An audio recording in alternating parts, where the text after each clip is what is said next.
Apple খালে কেৱল শৰীৰেই নহয়, আমাৰ ছালখনো সুস্থ হৈ থাকে। হেল্ল' ফ্ৰেণ্ডছ, মোৰ নতুন এটা ইণ্টাৰেষ্টিং ভিডিঅ'লৈ আপোনালোক সকলোকে স্বাগতম জনাইছোঁ। আশা কৰোঁ সকলো ভালেই আছে। আজি মই ঘৰতে বনালোঁ এটা আপেলৰ ফেচ ক্ৰীম বা ময়শ্চাৰাইজাৰ। আৰু এই ক্ৰীমটো মই আপেলৰ পৰা বনাইছোঁ। আৰু কেনেকৈ বনালোঁ জানিবলৈ হ'লে আপোনালোকে এই ভিডিঅ'টো চাব লাগিব। আৰু ইয়াতে মই এটা ভুল কৰিছিলোঁ আৰু সেই কিনো ভুল কৰিলোঁ সেইটো জানিবলৈ পাব। তো ভিডিঅ'টো শেষলৈকে চাই থাকিব। আৰু যিসকলে মোৰ চেনেলটো এতিয়ালৈকে ছাবস্ক্ৰাইব কৰা নাই প্লিজ ছাবস্ক্ৰাইব কৰি দিব। আৰু এই ময়শ্চাৰাইজাৰটো লগোৱাৰ পাছত আপোনালোকৰ স্কিনখন গ্ল'য়িং হৈ পৰিব। বলক তেতিয়াহ'লে আজি ভিডিঅ'টো আমি আৰম্ভ কৰোঁ আৰু এই আপেলৰ ময়শ্চাৰাইজাৰটো বনাবলৈ ষ্টাৰ্ট কৰোঁ। আপেল খোৱাটো আমাৰ স্বাস্থ্যৰ বাবে খুবেই উপকাৰী। কোৱা হয় যিসকলে দৈনিক এটাকৈ আপেল খায় তেওঁলোক ডাক্তৰৰ ওচৰলৈ যোৱাৰ প্ৰয়োজন নাই। প্ৰথমতে আমাক লাগিব এটা আপেল। এটা আপেল নালাগে বাৰু, এফাল লাগিব। মই আপেলটো কাটি ল'ম দুফাল কৰি। ইয়াৰে মই এফাল ল'ম। এই ফালৰ বাকলিটো এৰুৱাই ল'ব। আপুনি জানেনে আপেলৰ দৰেও আপেলৰ বাকলিও যথেষ্ট উপকাৰী। আপেলৰ বাকলিখিনি এৰুৱাই ল'লোঁ আৰু এতিয়া মই টুকুৰা টুকুৰকৈ কাটি ল'ম। এইখিনি মই মিক্সিত দিম, সেইকাৰণে টুকুৰা টুকুৰকৈ কাটি লৈছোঁ। আপোনালোকে ৰুকনিৰ সহায়ত ৰুকিও ল'ব পাৰিব। আপেলত যথেষ্ট পৰিমাণে খনিজ পদাৰ্থ থাকে। আপেল খালে ৰক্ত সঞ্চালন উন্নত হয়। আমাৰ ছালখন হাইড্ৰেট কৰি ৰখাৰ বাবে আপেল অতি উপকাৰী। আৰু এইখিনি কাটি ল'লোঁ, আপোনালোকে কমায়ো দিব পাৰিব দেই, কাৰণ আমাৰ ইয়াৰ ৰসখিনিহে লাগিব, বেছি নালাগে ৰস। এচামুচ দুচামুচমান ৰস ওলালেই হ'ব।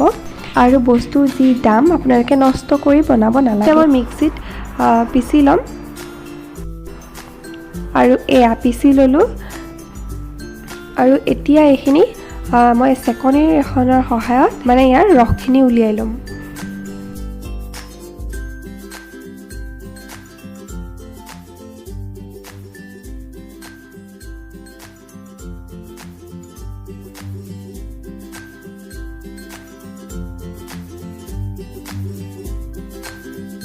আৰু এয়া দেখিছেনে মোৰ ইমানখিনি ৰস ওলালে, অকণমান সৰহে হ'ল বাৰু। আৰু এতিয়া আমাক লাগিব এটা চাফা বাতি আৰু ইয়াতে আমাক লাগিব এল'ভেৰা। আপোনালোকে ফ্ৰেছ এল'ভেৰাও জেলো ল'ব পাৰে আৰু দোকানৰ পৰা কিনা এল'ভেৰা জেলো ল'ব পাৰে। এল'ভেৰা আমাৰ ছাল আৰু চুলিৰ বাবে বহুত ভাল। এল'ভেৰাত প্ৰচুৰ পৰিমাণে খনিজ পদাৰ্থ আছে। এল'ভেৰাত vitamin A, vitamin C, vitamin E বহুত পৰিমাণে আছে। এল'ভেৰাই পিম্পলছ নাইকিয়া কৰাত সহায় কৰে। মই ইয়াতে এচামুচ এল'ভেৰা জেল লৈছোঁ, আপোনালোকে দুচামুচ দিব পাৰে, তেতিয়া ক্ৰীমটো আমাৰ কি হ'ব, ডাঠ হ'ব। মই যে ভুল কৰিছিলোঁ বুলি কৈছিলোঁ, মই এইটোৱে ভুল কৰিছিলোঁ। মই এচামুচ এল'ভেৰা জেল দিলোঁ আৰু ইয়াতে দিছোঁ আপেলৰ ৰসখিনি যে উলিয়াইছিলোঁ সেইখিনি এচামুচ দিছোঁ।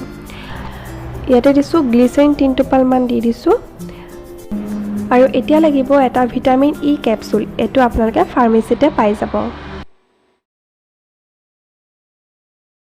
আৰু এতিয়া এই গোটেইখিনি বস্তু আমি ধুনীয়াকৈ মিক্স কৰিব লাগিব আৰু অকণমান দেৰি ফেটি থাকিব লাগিব যাতে এই গোটেইখিনি বস্তু অকণমান ডাঠ হৈ আহে।